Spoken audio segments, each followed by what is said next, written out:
Resuming debate, the honourman for Souris Moose Mountain. Thank you, Madam Speaker, and I thank the House for the opportunity to speak on behalf of the members of Souris Moose Mountain, and I appreciate the opportunity to participate in today's debate as we discuss C-64, an act respecting Pharmacare and its amendments. I think it's important to ensure that Canadians truly understand what this piece of legislation is and how it might affect them in the future. In fact, if we read the amendment that has been put forward, it basically states that the House declined to give second reading to Bill C-64, an act respecting Pharmacare, since the bill does nothing to address the healthcare crisis and will instead offer Canadians an inferior Pharmacare plan that covers less, costs more, and builds up a massive new bureaucracy that Canadians can't afford. Now, unfortunately, Madam Speaker, much of what I'm about to talk about in dealing with what this government has put forward is we need to determine what Canadians, it's going to be to the detriment of most Canadians, thanks to the NDP Liberal government that only continues to make life harder for those that are just trying to get by in difficult times like these. C-64 is yet another example of an empty promise put forth by the Liberals in an attempt to please the NDP and maintain power in this country. It does virtually nothing for the vast majority of Canadians. The document is a measly 6 pages long, much of which is preamble and definitions. I can almost guarantee you that when Canadians were told that Pharmacare plan was coming, they were expecting a whole lot more than 6 pages that lack any of the necessary details, like costs, like timelines, like formulary, like which drugs are in and which drugs are out, and other relevant information. The reality is the majority of Canadians, 79% of them, already have private health care insurance to cover their medications, and many of them are afraid of losing their plans. Now, this legislation, however, has become typical of this NDP Liberal coalition government. Now, let's do a quote. Bragging is not doing. I wonder who said that. I'll get back to that, Madam Speaker. After 8 years of empty promises, brags, Canadians have lost trust in the so-called leadership of this Prime Minister. He promised affordable housing, yet housing costs have doubled across the country. Bragging is not doing. Let's remember that. He promised that the carbon tax would put more money in the pockets of taxpayers, yet 60% of Canadians are paying more because of that very tax. Bragging is not doing. In fact, in 2019, his then Environment Minister promised Canadians that the carbon tax would not exceed $50 per ton, stating, and I quote, "The price will not go up. There is no secret agenda," end quote. Yet after the election, their hidden secret agenda came out, and the current carbon tax is at $80 per ton and will be going up to a whopping $170 per ton by 2030. How are Canadians supposed to believe anything this government says when they break promises after promise to the detriment of their own people? Madam Speaker, it doesn't take much to see that this sad little bill is simply a Liberal attempt to cater the NDP, who has been propping them up and keeping them in power since the last election. Since the Pharmacare bill contains almost no details about how the program will actually work, I'd like to touch on a similar plan that is about to be launched across Canada. More bragging, I hear. That is the Canadian Dental Care Plan, which is set to start providing coverage. This is a great example of the Liberals providing blatant misinformation to Canadians by omitting context. They will tell you that this plan is a huge success because 1.6 million seniors have already signed up to participate. What they don't tell you is that Canada only has about 26,500 dentists practicing in total, and less than 10% of them have enrolled in the new dental care plan, which also includes dental hygienists. Now, there are 8 dentists in New Brunswick. Ontario has 65, Nova Scotia 6, PEI has 0, Manitoba has 7, just to name a few of the provinces. Why? Too much paperwork, signing contracts, to name just a few of their concerns. Considering that Canada is already dealing with a massive shortage of doctors, the last thing taxpayers want to know and see, and have talked about many times, is the need to yet find another healthcare practitioner, and that struggle is immense.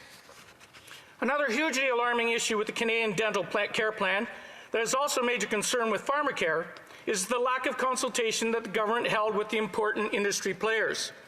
When it comes to the dental issue, the provincial association stated that the federal Liberals only started consulting them in the late November, just 1 month before the program was announced. One dentist stated, "The dentists were brought in at the 11th hour. Why did we start so late? And are we rushing into a program that maybe we should be putting the brakes on?" Again, this lack of consultation has now become a hallmark of the NDP Liberal government's agenda, as they also failed to consult with insurance industry stakeholders during the formulation of the Pharmacare bill. If this is the Liberal track record on industry consultations that have the potential to greatly impact a key piece of legislation that will affect millions, then of course, we need to be concerned that this is the same thing that is going to happen, and it could happen with Pharmacare. Misinformation is also something that needs to be top of mind when dealing with this NDP Liberal government. Initially, their dental care plan was pitched as being free, and yet now we know that isn't so. The program only covers some types of dental care and doesn't adequately pay providers in line with the fees that are recommended by the province and territorial guidelines. Will this be the same for Pharmacare? One wonders. Where Canadians are going to be told not to worry, and then all of a sudden required to pay for their medications despite the promises made by this government. Since the Liberals are completely inept at creating and implementing programs that actually work, this is unfortunately what Canadians have come to expect. Madam Speaker, after the Pharmacare plan was first announced back in February, physicians across the country have been vocal about the concerns they have with how the plan will actually work.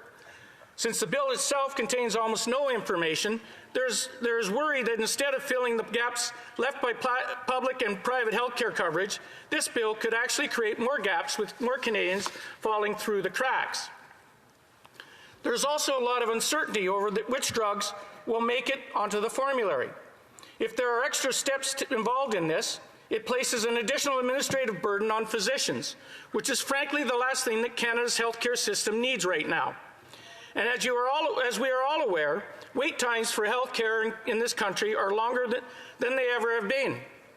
Currently, there is a median wait time of 27.7 weeks between getting a referral from a general practitioner and the receipt of treatment. This is an almost 200% increase in wait times since 1993.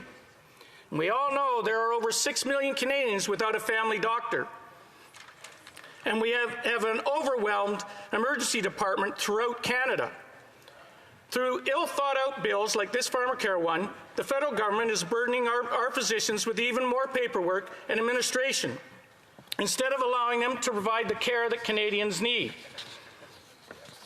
By increasing the administrative burden on physicians, there is also a concern that doctors, nurses, and other healthcare providers will face a greater instances of burnout, causing them to leave the professions altogether. Now, a very important part that this government continues to ignore is the provision and administration of health care falls under provincial and territorial jurisdiction.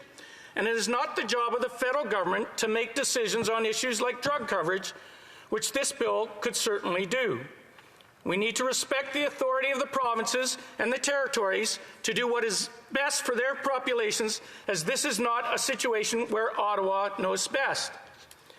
Madam Speaker, one part of this bill that I personally take issue with is the fact that it will establish a committee of experts to make recommendations on Pharmacare. The reason this concerns me is yet again due to the Liberals' track record when it comes to creating committees, to create committees, to create committees, with ultimately doing nothing to address the issues they were created to address. Ultimately, given that Pharmacare bill is so short on any details, we still don't know how big the committee will be and what the qualifications of the members will be. If the Liberals failed so drastically with something like just transition, which affected a great portion of a small portion of Canada's population, how is it anyone supposed to believe that they will handle this?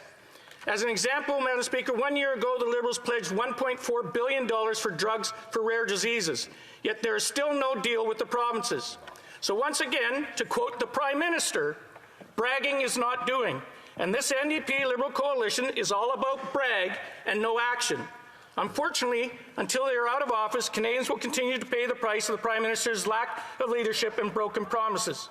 It is time to end the bragging It is time for a change. It is time to assist hardworking Canadians, and it is time for a common-sense Conservative government. Questions and comments? The Honourable Government Deputy House Leader. The member talked about lack of consultation around the dental care program. Well, I'd like to ask him, how much consultation did he do? Because you know what I did, Madam Speaker, when this program was released? I wanted to make sure my dentists knew about it. I wrote all of them a letter. We followed up with them.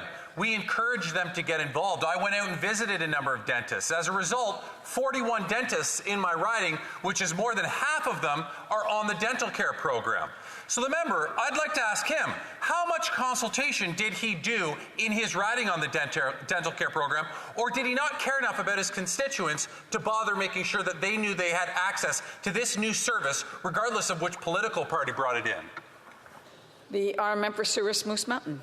Thank you, Madam Speaker. And to that question, the member said he had 40. So based on the numbers that I provide him, 65 dentists in all of Ontario have actually signed up. So it sounds like in Kingston area, most of them have all signed up for it. They're the only ones.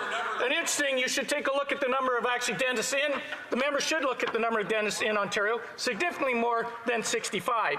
So ultimately, to answer his question, Madam Speaker, I did consult with my colleagues in my riding because I happen to be colleagues with them. I spent many years as a professional dealing with the dentists, and not one of them has sat there. All they're asking is this government actually stepping forward to make socialized dental care in Canada so that all dentists will actually have to be mandated to apply and get paid what this government says? Questions and comments? L'honorable député de Saint-Hyacinthe. The honourable member for Saint-Hyacinthe-Bagot. Thank you, Madam Speaker. I listened attentively to our colleague's speech. I liked how he denounced the Ottawa Knows Best approach. It's true there is a continual trend in Ottawa, mainly after crises like we have now, to centralize and to take advantage of power dynamics, to centralize and standardize, and to have their hands everywhere, to impose their standards and priorities and values and rules on the provinces. That is also why I'm not going to resist criticizing my colleague for not supporting the Bloc's sub-amendment last week regarding the withdrawal with full compensation. The honourable member for Souris Moose Mountain.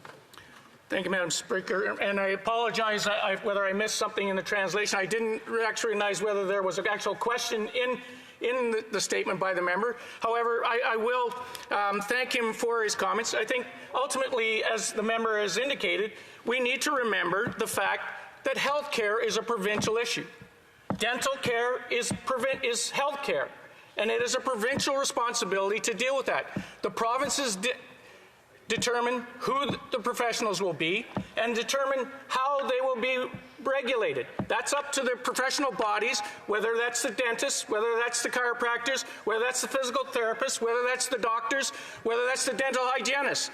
Those plans are determined by those provinces, as Quebec has done.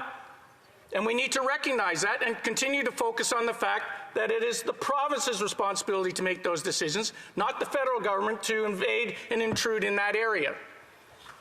Brief question, the honourable member for Winnipeg Centre. I find it hilarious that the Conservatives are protecting big insurance companies, and I really find it particularly entertaining how somebody who will not be affected by this, including with contraceptions, how him and his party fight so diligently against the reproductive rights of people. Yeah. I find it funny. I want to ask the member if he supports access to trauma-informed abortion care and access to reproductive rights, which includes free contraception care for those who don't have insurance and which are most who fall outside the programs, or if they should just keep violating our reproductive rights in real time as we're seeing in the House. Brief answer, the honourable for Souris Moose Mountain. Thank you, Madam Speaker, and I thank the member for the question. And I will say to her, as I've said from day one when I first was running to get nominated, I will never, ever tell a woman what she can and can't do with her body. As a doctor, I will provide advice, I will provide what I know, and it's up to that woman to make that decision.